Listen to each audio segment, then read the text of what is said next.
저 어렸을 때부터 애기들을 싫어했고, 또 이제 그래서 단 한 번도 저는 사실 애기를 가질 생각을 한 적이 없어요. 저는 지금 제 남편이랑 첫 데이트 하던 날에 나는 애기 가질 생각 없으니까 너는 애기를 원하는 그런 사람을 만나서 결혼하고 이러고 싶으면 지금 나한테 이렇게 시간 낭비하지 말고 빨리 가서 다른 여자를 찾아야 된다. 이미 그렇게 얘기를 했어요. 진짜 첫 데이트 때 저 그렇게 얘기를 했어요. 근데 이제 결혼을 하게 되면서도 제가 진짜 나는 애를 안 낳을 수도 있으니까 나중에 낳지 않더라도 이건 너도 합의한 거다. 이제 이런 되게, 할 정도로 저는 정말 애를 낳고 싶지 않은데요. 남편은 애를 너무너무 낳고 싶어요. 애초부터 그랬어요. 그러니까 첫 데이트 때부터 그냥 제 느낌이 아, 얘는 정말 애를 낳고 싶어 하는구나 해서 오히려 제가 첫 데이트 때부터 막 진짜 나는 아니다. 어, 그랬지만 이제 남편을 볼 때 진짜 세상 행복한 표정을 지을 때가 가끔 있어요. 진짜 누가 봐도 지금 정말 어떤 클라우드 나인에 있는 것 같은? 근데 그럴 때가 딱 한 그 어케이션밖에 없는데 그게 이제 유튜브나 뭐 이런 데서 귀여운 애기 이런 거 볼 때.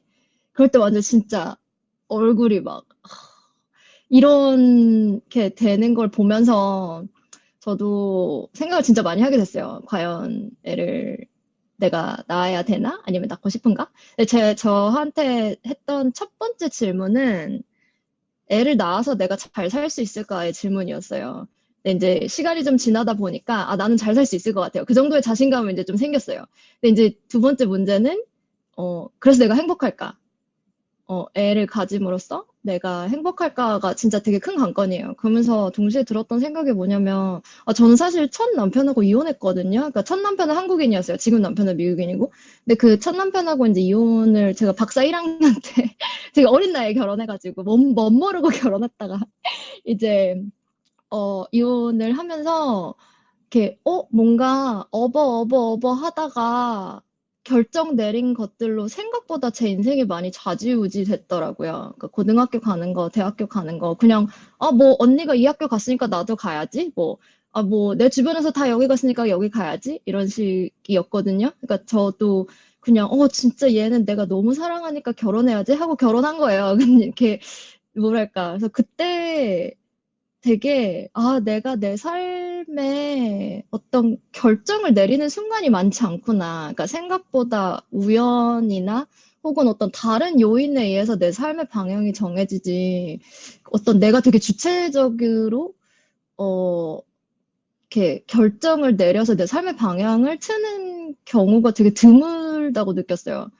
그러면서 오히려 더 이제 이 애를 낳는 결정에 대한 부담감이 더 커진 거예요. 왜냐면 이거야말로, 진짜 이거야말로 내가 내 삶에 엄청나게 큰 이 분수령을 정할 수 있는 결정이니까 진짜 더 안 그래도 신중하려고 했는데 더 신중하게 되고, 저는 애초부터 뭐 아기를 위해서 낳는다 이런 생각도 없었어요. 이건 무조건 내가 행복해야 당연한 거 아니에요? 아니, 다 나 좋다고 하는 건데, 나 좋다고 결혼하고 뭐 그런 거 아니에요? 내가 더 행복해지기 위해서 연애하고? 막, 그래서 저는 일단 뭐 그런 생각은 아예 하지도 않았고, 또 이제 막 뭐 다들 해외 생활 이제 하시면서 힘들고 그랬던 적들이 있으시겠지만, 뭐 저도 이제 박사하면서 막 정말 너무 힘들어서 인생은 고통이고, 고통의 연속이고, 진짜 저는 저 솔직히 계속 그런 생각이 들어요. 지금도 나는 인생의 고통이고 저의 꿈은 지금 빨리 퇴직하는 거예요. 저 30대 중반인데 30대 중반도 안 됐어요. 지금 33인가 34인데 저는 지금 퇴직하는 게 제 꿈이에요. 벌써. 근데 애를 낳아봐요. 너무 일이 많잖아요. 그래서 제가 진짜 제 친한 친구들한테 도대체 애를 왜 낳았냐고 진짜 진지하게 몇 시간 동안 대화를 다 해봤어요. 제 친구들 하나하나 하고. 근데 전부 다 제가 납득할 수 없는 말을 했어요. 그러니까 뭐 남편이랑 우리의 뭐 유전자를 가진 막 이런 애가 태어난다는 게 너무 막 익사이팅하지 않니? 이러면서 정말 전혀 이해 안 되고 무슨 정말 이런 개소리를 막 제 친구지만 그랬는데 제가 진짜 여러 명한테 다 물어봤거든요. 그 제가 믿을 수 있는 진짜 친한 친구들한테. 근데 어, 의외로 되게 제 테라피스트하고 이제 이런 대화를 하다가 테라피스트가 뭐라 그랬냐면, 저는 되게 사람과 사람 사이의 유대 관계? 이런 걸 굉장히 좋아하고 그런 데서 약간 삶의 충만함을 느끼는 사람인 것 같아요. 그것도 요즘에 깨달았는데, 그러니까 그런 이렇게 사람과의 되게 깊은 어떤 관계? 그리고 이렇게 정서적인 유대감이 저한테는 굉장히 큰 행복을 가져다 주는데, 이제 테라피스트 말이 상상해 보래요. 되게 아기 때부터 성장 과정을 그런 정서적인 유대를 가지면서 그러니까 일종의 내가 이렇게 친구나 남편으로부터 느끼는 이런 어마어마한 그 인간 간의 교류를 어떤 한 사람과 이렇게 거의 내 평생 쭉 해나갈 수 있다는 것이 생각보다 행복한 일일 수도 있을 거라고 얘기를 했는데 그게 지금까지 들었던 가장 유일하게 조금 납득이 되는 어, 설명이었어요. 근데 어, 사실 그렇다고 해서 이렇게 코스트와 저는 경제학자니까 이제 막 코스트와 베너핏을 따져보면은 그래도 저는 여전히 코스트가 너무 큰 것 같거든요.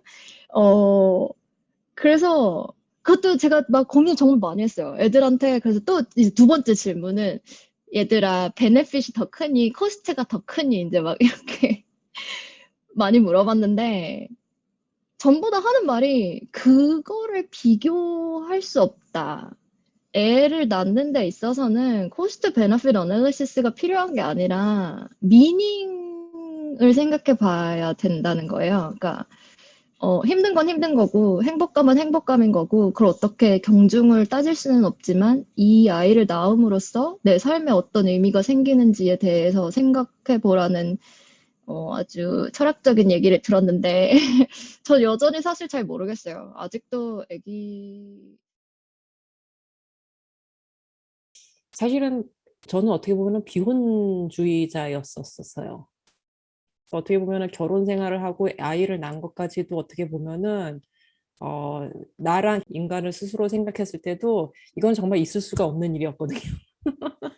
근데 어떻게 어, 남편과의 그 러브 스토리도 참 재미있고 저는 굉장히 실패를 거듭하는 연애로 인해서 아까 나야님이 말씀하셨듯이 아, 만 서른이 딱 됐을 때 제가 이 삐제르부르크에 있는 모든 아는 사람들을 다 초대했어요. 난 서른의 잔치를 이제 하고 이제 무소의 불처럼 혼자 가리라. 난 이제 그 이제 결심을 하고 학생이 무슨 돈이 있어요. 그러니까 원룸 같은 조그만 그 아파트에다 진짜 한 50명 와가지고 복작복작 했나 보다. 그렇게 진짜 크게 잔치를 했어요. 그리고 나서 6개월 있다가 남편을 만났어요.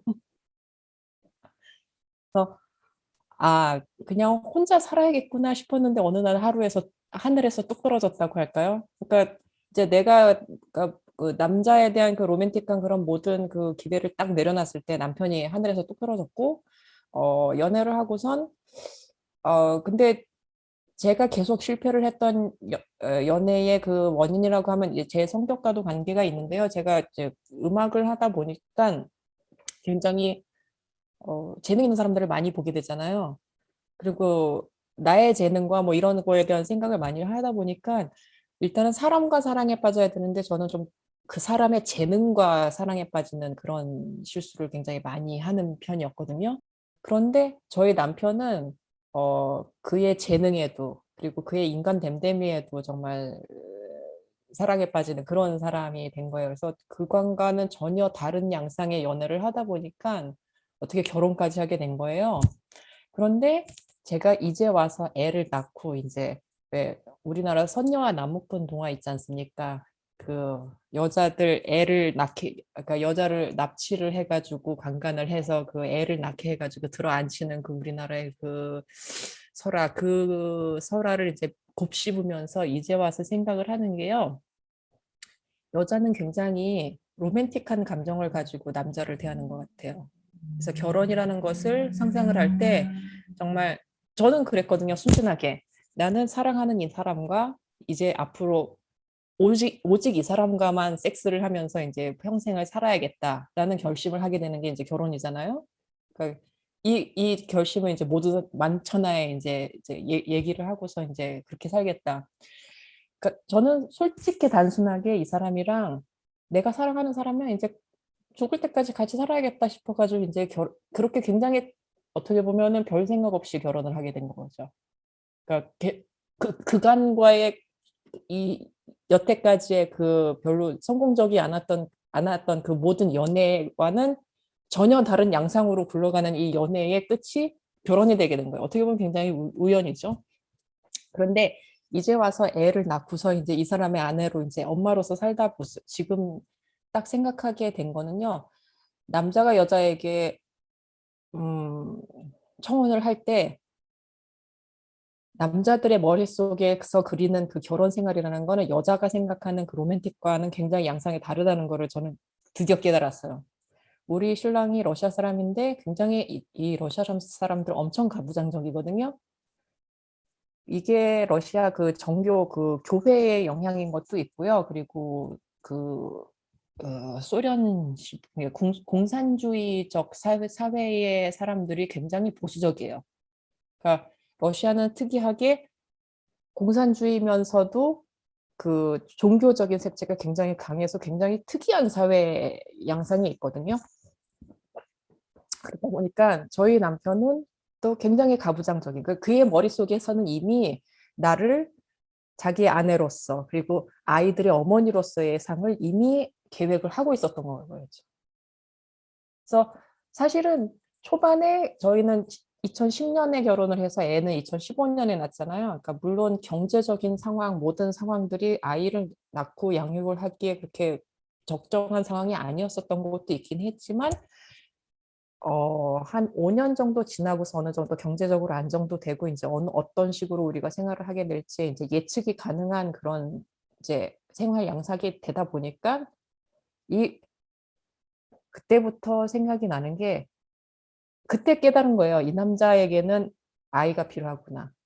저는 그동안 그러니까 제 부모를 연을 뜨는 부모를 반면교사를 삼아서 그러니까 절대 내가 그 부모가 된다는 생각이 전혀 없었었지만 근데 이 사람은 아이가 필요하구나. 특히나 자기의 성을 대를 이을 아들이 필요한 사람이라는 거를 순간 깨달았어요. 와, 그때에 느껴지는 뭐라고 해야 되지? 배신감까지는 아닌데 그 충격과 공포.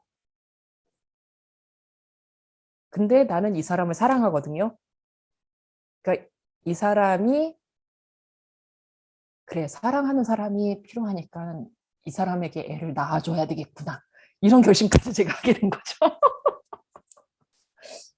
그 결심을 하고선 저희는 인공으로 아이를 낳았습니다. 자연 임신이 안 돼가지고 여기서도 이제 에코시스템이라고 해가지고 뭐 인공 수정까지는 안 갔고요. 인공으로 해서 두 번 시도 만에 이제 아이가 생겼는데요. 그때 이 인공 그 시술을 하면서 느꼈던 게요. 제가 이 말 아직까지도 하면은 모든 사람들이 다 웃는데 맷대 올라간 생선 느낌이었어요. 오늘 내가 팔리지 않으면은 내일은 생선이 썩잖아요. 상하잖아요.